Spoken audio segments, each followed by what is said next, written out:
नमस्कार दोस्तों, trending times में आपका स्वागत है। आईपीएल 2022 में एम्पायर के फैसले को लेकर लगातार सवाल उठ रहे हैं। दिल्ली कैपिटल्स बनाम राजस्थान रॉयल्स के बीच खेले गए 34वें मुकाबले के दौरान एम्पायर के फैसले ने एक नए विवाद को जन्म दे दिया। दिल्ली की टीम यह मुकाबला 15 रनों से हार गई, लेकिन मैच के अंतिम ओवर में हाई वोल्टेज ड्रामा भी देखने को मिला। यह ड्रामा नो बॉल को लेकर था, जो कि एम्पायर ने नहीं दी। दिल्ली को जीत के लिए 6 गेंद पर 36 रन बनाने थे। रोमेन पॉवेल ने पहली 3 गेंदों पर लगातार 3 छक्के लगाकर दिल्ली को मैच के करीब ला दिया था। उबेद मैकॉय की गेंद फुल टॉस थी और दिल्ली कैपिटल्स की टीम ने इसे नो बॉल देने की मांग की। हालांकि मैदानी एम्पायर ने नो बॉल नहीं दिया। उनकी तरफ से टीवी एम्पायर से चेक करने की मांग की गई, लेकिन एम्पायर ने इसे नहीं माना। इसके बाद कप्तान ऋषभ पंत ने अपने दोनों बल्लेबाजों रोमेन पॉवेल और कुलदीप यादव को मैदान से बाहर बुलाने का इशारा किया। गेंदबाजी कोच शेन वाटसन ने पंत के पास जाकर उन्हें समझाने की कोशिश की। पंत यहीं नहीं रुके, उन्होंने जोस बटलर से भी बहस शुरू कर दी। दिल्ली कैपिटल्स के बल्लेबाज कोच प्रवीण आमरे मैदान में घुसकर एम्पायर से बहस करने लगे। इसके बाद एम्पायर ने थर्ड एम्पायर से मदद नहीं मांगी और आमरे को मैदान से बाहर जाने के लिए कहा। आमरे मैदान से बाहर चले गए और उसके बाद मैच दोबारा शुरू हो गया। उस नो बॉल पर अब जमकर विवाद हो रहा है, क्योंकि वह गेंद पावेल की कमर के आसपास थी। इस विवाद के बाद पावेल चौथी गेंद को मिस कर बैठे और 5वीं गेंद पर उन्हें 2 ही रन मिले। अंतिम गेंद पर वह बड़ा शॉट लगाना चाहते थे, लेकिन वह गेंद को हवा में मार बैठे और संजू सैमसन ने शानदार कैच पकड़कर उनकी पारी का अंत किया। साथ ही दिल्ली पर 15 रनों जीत दर्ज की। आखिरी ओवर में तीसरी गेंद को नो बॉल न दिए जाने पर हुए ड्रामे के बाद थर्ड एम्पायर को इस मामले में अपना फैसला सुनाना चाहिए था। क्या मैदानी एम्पायर को थर्ड एम्पायर को ये नो बॉल रेफर करनी चाहिए थी? तो इसका जवाब है नहीं। स्क्वायर लेग एम्पायर को थोड़ा भी संदेह बेस्ट हाइट की नो बॉल पर है तो उसे तुरंत फैसला लेना होता है। हालांकि अगर उस गेंद पर विकेट गिरा है तो फिर थर्ड एम्पायर उसे चेक कर सकता है। इस तरह थर्ड एम्पायर किसी अन्य गेंद पर अपना फैसला नहीं दे सकता। यहाँ तक कि मैदानी एम्पायर भी इसके लिए थर्ड एम्पायर को नहीं पूछ सकते।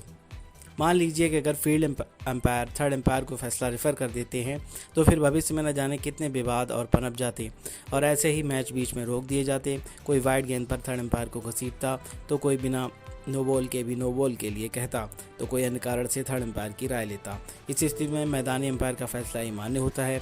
यही इस मैच में भी देखने को मिला और मैदानी एम्पायर अपने फैसले पर डटे रहे। ऋषभ पंत ने खेल भावना का जमकर धज्जियां उड़ाईं और अपने खिलाड़ियों को मैदान से छोड़ने के लिए जो बाहर कहा, उसके लिए ऋषभ पंत की चारों तरफ आलोचना हो रही है। उस नो बॉल पर भी विवाद खड़ा हो गया है। हालांकि अब पंत ने उस पर सफाई दी है और कहा है कि तीसरे एम्पायर को या किसी खिलाड़ी को उस गेंद को नो बॉल चेक करना चाहिए था। उन्होंने कहा, आगे से ऐसा होना दुर्भाग्यपूर्ण है। मुझे लगता है कि उन्होंने बढ़िया गेंदबाजी की, लेकिन पावेल ने कहीं ना कहीं मैच को हमारे पक्ष में ला दिया था। तीसरे एम्पायर को या किसी को उस गेंद को चेक करना चाहिए था, लेकिन ये मेरे कंट्रोल में नहीं है तो मैं कुछ नहीं कर सकता। बॉल विवाद में अब बीसीसीआई ने भी एंट्री मार दी है। बीसीसीआई और आईपीएल आयोजकों ने मैच में बाधा डालने वाले खिलाड़ियों पर जुर्माना लगाया है। पंत के अलावा दिल्ली कैपिटल्स के गेंदबाज शार्दुल ठाकुर और दिल्ली कैपिटल्स के असिस्टेंट कोच प्रवीण आमरे पर भी जुर्माना लगाया गया है, जो इस मैच के दौरान मैदान पर चले गए थे, इसलिए उन पर बैन भी लगा दिया गया है। दिल्ली की टीम के कप्तान ऋषभ पंत पर मैच फीस का 100% फाइन लगाया गया है, क्योंकि उन्होंने मुंबई के वानखेड़े स्टेडियम में खेले गए राजस्थान रॉयल्स के खिलाफ मैच में आईपीएल की आचार संहिता का उल्लंघन किया। पंत ने आईपीएल के कोड ऑफ कंडक्ट के तहत आर्टिकल 2.7 के लेवल 2 को तोड़ने के आरोप को स्वीकार कर लिया है। दिल्ली कैपिटल्स के गेंदबाज शार्दुल ठाकुर पर मैच फीस का 50% जुर्माना लगाया गया। उन्होंने भी इस मैच में ऋषभ पंत का साथ दिया था। उनको आर्टिकल 2.8 के लेवल 2 का दोषी पाया गया है। ठाकुर ने भी अपनी सजा स्वीकार कर ली है। वहीं दिल्ली कैपिटल्स के कोच असिस्टेंट प्रवीण आमरे पर मैच फीस का 100% जुर्माना लगाया गया। उन्होंने भी आईपीएल की आचार संहिता को तोड़ा है। इतना ही नहीं, प्रवीण आमरे पर एक मैच का बैन भी लगाया गया है। प्रवीण आमरे मैच को रोकने के लिए मैदान में घुस गए थे। उन्होंने आर्टिकल 2.2 के लेवल 2 के आरोप को स्वीकार करते हुए सजा को भी स्वीकार कर लिया है। आईपीएल 2022 के 34वें मुकाबले में संजू सैमसन की अगुवाई वाली राजस्थान रॉयल्स ने दिल्ली कैपिटल्स को 15 रनों से हराया।